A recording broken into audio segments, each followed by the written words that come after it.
सरपंच सायनाथचा पैसा पाहून आजीच वैरी झाली। 2 कवळ्या नातींना केले कामंदाच्या हवाली। महाराष्ट्रात लिंग पिसाटांनी अक्षरशः थैमान घातले आहे। कुठे ना कुठेतरी बालिका, मुली, तरुणी व महिला वासनेचे शिकार होत असल्याच्या घटना घडत आहेत। अशीच एक घटना नाशिकमध्ये घडलेली आहे। क्रूरतेचा कळस गाठणारी अमानुष घटना नुकतीच उघडकीस आली आहे। चक्क एका सरपंचाने 2 अल्पवयीन मुलीवर अमानुष छळ केला आणि विशेष बाब म्हणजे असे घाणेरडे कृत्य करण्यास खुद्द या अल्पवयीन मुलींच्या आजीनेच या सरपंचाला मदत केल्याचे उघडकीस आल्याने खळबळ उडाली आहे। ही घटना सविस्तर पाहण्याअगोदर तुम्ही जर ह्या चॅनलवर नवीन असाल तर प्लीज आपल्या चॅनलला सबस्क्राईब करा। नाशिक जिल्ह्यातील चांदवड तालुक्यातील एका गावचा सायनाथ नागू कोल्हे हा सरपंच आहे। मात्र या सरपंचानेच पदाला काळिमा फासला। सरपंचाची नजर गावातील अल्पवयीन असलेल्या 2 बहिणीवर पडली। सरपंचाला त्या मुली आवडल्या। या दोन्ही कळ्या उमलायला आणखी 1-2 वर्षे बाकी होते, तरी पण त्या सरपंचाला आवडल्या आणि त्याची नियत फिरली। केव्हा एकदा या 2 कोवळ्या मुलींचा गैरफायदा घेतो असे त्याला झाले होते।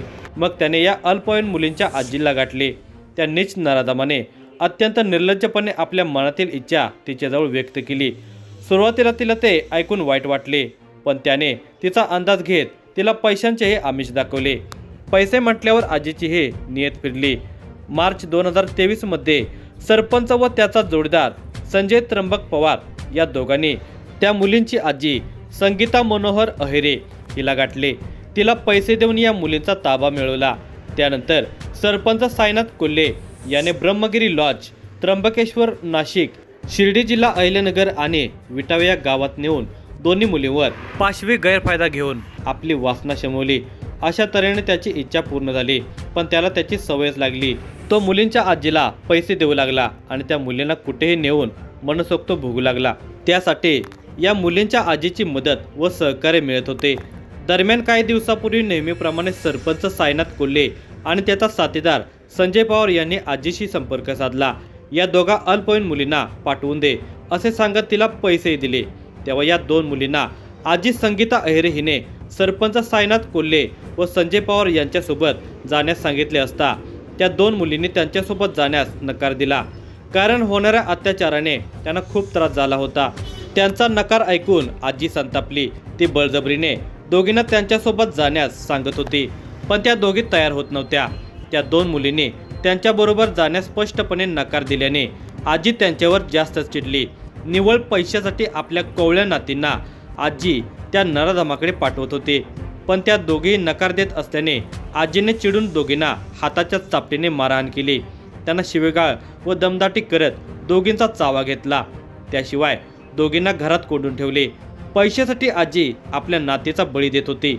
आजीच्या अशा कृत्यामुळे दोघी बहिणी भेदरल्या होत्या। काय करावे हे त्यांना समजत नव्हते।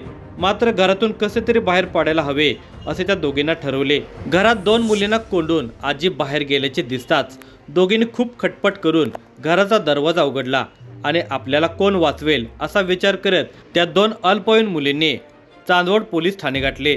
त्यांच्यावर झालेल्या अत्याचाराची माहिती त्यांनी रडत रडत पोलिसांना दिली। त्यांची अत्याचाराची कहाणी ऐकून पोलीसही गहिवरले। खूप त्यांना वाईट वाटले। त्यांना धीर दिला।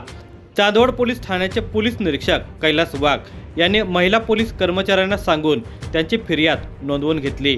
शिवाय या घटनेची माहिती पोलीस अधीक्षक विक्रम देशमाने, मनमाडचे उपअधीक्षक बाजीराव महाजन यांना दिली। त्यांनी लगेच गुन्हेगारावर कारवाई करण्याचे आदेश दिले।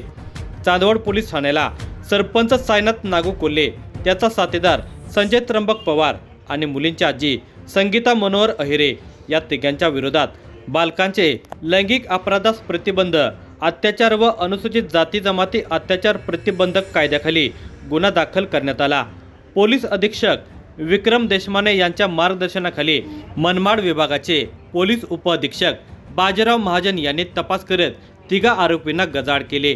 सरपंच व त्याच्या साथीदाराने या अल्पवयीन मुलीवर वेळोवेळी अत्याचार केल्याची घटना उघडकीस आल्याने चांदवड तालुक्यात खळबळ उडाली आहे। मात्र त्यासाठी आजीनेच त्यांना मदत केल्याने आजीविषयी तिरस्काराची भावना निर्माण झाली आहे। आजी व नातीच्या नात्याला तिने कलंक लावला आहे। आपल्या 2 अल्पवयीन मुलींचा बळी दिला अशी प्रतिक्रिया आणि चर्चा त्या परिसरामध्ये आता ऐकाव्यास येतात।